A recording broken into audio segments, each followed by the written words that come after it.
business blunders. Unfortunately, we all make them. How do we recover from them? Brian in New Hampshire, you started a toy company, but the toys aren't selling. What happened, Brian?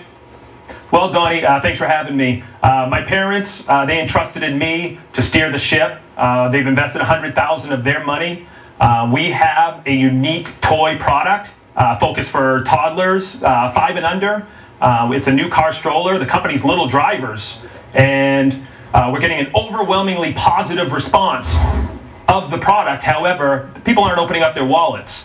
We're having great results. They like it. It's cute. I want one. I needed one when my little kid was, when my little boy was younger. Everybody is giving us great responses. However, the sales just aren't there. Yeah, that's not what I call a great response, by the way, if the sales are not there. Just so we understand the product, this is, little girls obviously push strollers and little doll carriages. This is something for little boys to push. It's like a little car so they can have the whole pushing experience, right?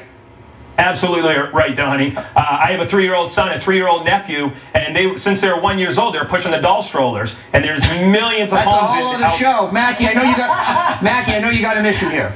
We got a couple different issues here. Brian, it's later than you think, man, and I'll tell you why. Because the holiday season's coming up. I can hear in your voice that you're feeling the guilt and you're feeling that your parents entrusted you and that's damaging to you. You're going to have to snap out of that, and we got to focus on this problem. We have to get your product in front of the maximum number of people from national retail distributors. They're not going to give you the price you want because whatever reaction you're getting, for whatever reason, the product's not moving. And if you can't get this thing done before the holiday season, you can't get it into the stores by November, it's not going to happen because the prices you get in January are going to be much worse. It's time to go into desperation mode. Don't beat yourself up over it, man, because everyone makes mistakes, but let's start getting this thing liquidated. Brian, when you say people love you getting a great response, but nobody's buying it, what do you mean you're getting a great response?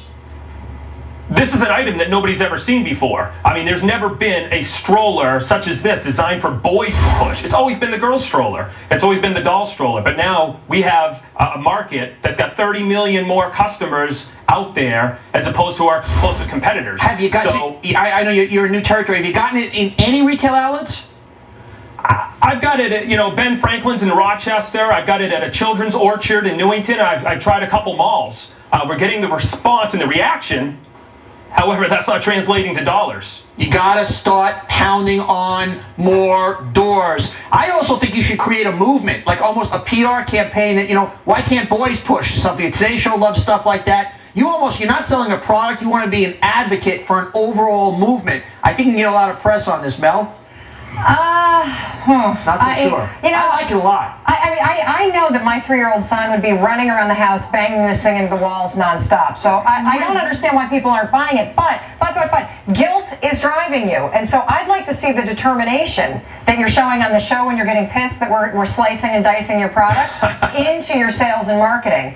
Guilt and frustration. I have a 3-year-old son too, and the fact that he'd be running around my house pounding this into the walls frankly actually makes me not want to have the product unless you wrap it in styrofoam, which is a whole different product. Listen, Brian, I can feel your frustration, man, and I've been there and I know what this is like, but I'm telling you, you're getting late in the season on this, and if you believe it or not, the market is speaking. You got to listen, and you have to start getting this thing out there. I also think a boy parade of strollers is not the publicity that you want on this thing, right? I disagree. Come on, this is a evolved power council.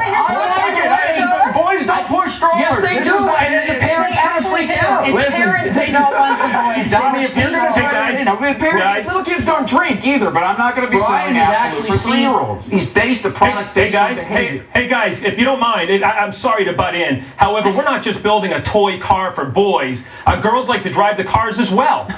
They like to be police officers. They have a great time. They don't even push anything in them. They just drive in cars. It's a perception of driving. Brian, here's the bottom line. You got to get on the streets and you got to go sell this thing. You got to pound, buddy. You got to liquidate it. You need to get your parents' money back, and it's only going to be by hitting the streets. Not one store, not one mall, all of them. Brian, we can kick it around until we're blue in the face. Get in your car and do the big idea knock, all right, buddy? You got it. Thanks, Donny. All right, man. Okay, Brian, also, we got a special treat for you. We want to help you out. So we arranged a meeting for you with Brian Quagley. He's the founder of Y Design in Rhode Island to talk about how to take little drivers to the next level. What Brian does, he kind of is an inventor liaison who helps connect inventors with the big toy companies like Hasbro. That meeting sound pretty good to you? That would be outstanding. All right, we're going to make that happen right after the show, right, pal? Thank you very much. Thanks, Brian. Okay, for more ideas how you can sell your product, check out the toolkit page, bigadea.cnbc.com. Up next, success emergency.